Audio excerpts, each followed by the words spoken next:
Welcome to your guide on using the company messaging feature on UNIVERGE Blue Connect.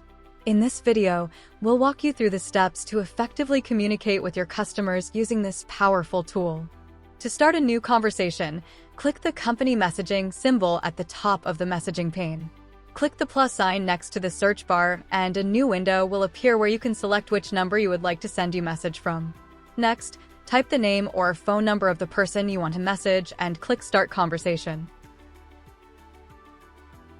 After selecting the recipient, type your message in the text box at the bottom of the window. You can add emojis and attachments to make your message stand out. Once you've composed your message, simply hit the send icon or press enter on your keyboard. That's it. You're ready to use the company messaging feature on UNIVERGE Blue Connect. Need to communicate with a group? No problem.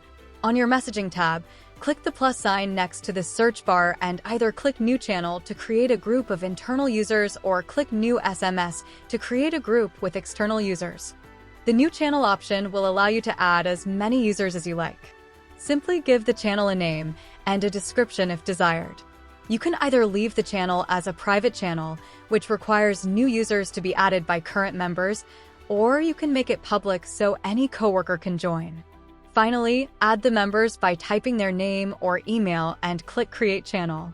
Once your group has been created, you can start messaging just like in a one-on-one conversation. The new SMS option will allow you to send an SMS message to one or more users in a group setting, with a total of 9 users per group SMS. Just type in their 10-digit phone number, or you can type their name if they already exist in your contact list. By adding more than one user, you can name the group as desired. Click Start Conversation, and you can begin messaging just like in a one-on-one conversation. You are now able to communicate within groups using UNIVERGE Blue Connect. For more information on other great features and products, visit univergeblue.com.